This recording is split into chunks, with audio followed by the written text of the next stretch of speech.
नमस्कार सर्वांना माझा प्रेमपूर्वक नमस्कार. श्री गुरुदेव दत्त.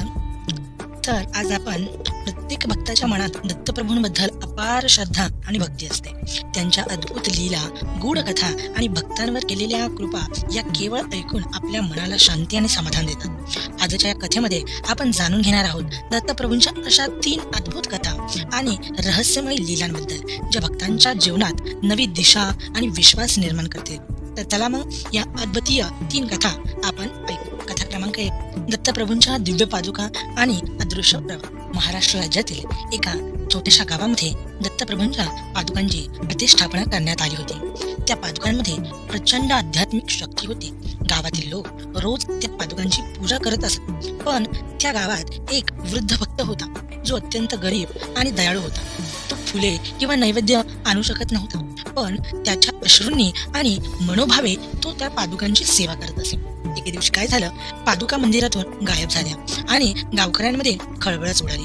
त्या वृद्ध भक्ताने सांगितले की दत्तप्रभू मला स्वप्नात भेटले आणि म्हणाले की मी तुझ्या भक्तीने भारावून गेलो आणि तुझ्या घरी जात आहे. लोकांनी वृद्धाच्या घराचा शोध घेतला आणि पादुका त्याच्या झोपडीत तेजस्वी प्रकाशाने न्हालेल्या दिसल्या, त्याही चटईवरती. तर या कथेमध्ये आपल्याला एक संदेश स्पष्ट दिसतो, पण तो म्हणजे भक्तीची खरी मोजणी संपत्ती नव्हे, तर मनाच्या शुद्धतेने होते.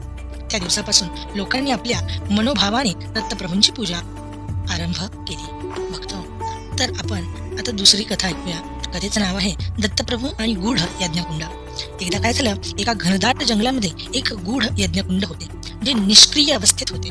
लोक म्हणतात की त्या यज्ञकुंडात यज्ञ सुरू झाला की तो पूर्ण होईपर्यंत थांबणे अशक्य होय. एक भक्त दत्तप्रभूंना विचारतो, हे यज्ञकुंड का गूढ आहे? दत्तप्रभू यावर उत्तर देतात, हे आध्यात्मिक ज्ञानाचे प्रतीक आहे. श्रद्धा आणि धैर्य असेल तर कोणतेही कार्य पूर्ण करता येते. त्या भक्ताने यज्ञ सुरू केला आणि त्याच्या श्रद्धेमुळे यज्ञ पूर्ण देखील झाला. यज्ञकुंडातून तेजस्वी प्रकाश निघाला आणि भक्ताला आत्मज्ञान प्राप्त झाले. दत्तप्रभूंनी त्याला सांगितले, जीवनात श्रद्धा आणि धैर्य असेल तर कोणतेही संकट अडथळा बनत नाही. ही कथा वाचताना मला अश्रू अनावर होतील असं झालं.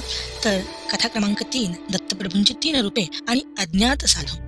महाराष्ट्रातील पुन्हा एका गावामध्ये 3 साधू आले आणि त्यांनी विचारले की तुमच्या गावात सर्वात पूजनीय कोण आहे? तेथील लोकांनी उत्तर दिले, आमच्यासाठी आमचे दत्तप्रभू सर्व काही आहेत. त्या साधूंनी 3 दिवस गावकऱ्यांची सेवा केली आणि 4थ्या दिवशी ते अदृश्य झाले आणि त्या ठिकाणी प्रत्यक्ष दत्तप्रभूंची मूर्ती प्रकट झाली. गावकऱ्यांना कळले की हे 3 साधू म्हणजेच दत्तप्रभूंची ब्रह्मा, विष्णू आणि महेश ही 3 रूपे होती. दत्तप्रभूंनी संदेश दिला की मी श्रद्धेने बांधला जातो, जिथे श्रद्धा असते तिथे माझे वास्तव्य असतेच असते.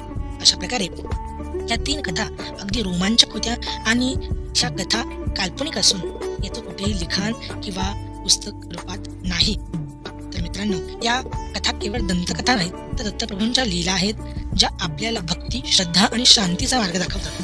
दत्तप्रभूंची कृपा आपल्या सर्वांवर सदैव राहो हीच प्रार्थना. या कथा तुम्हाला आवडल्या असतील तर आपल्या मित्रमंडळींना शेअर करा. श्री गुरुदेव दत्त. अवधूत चिंतन. श्री गुरुदेव दत्त दत्त दत्त.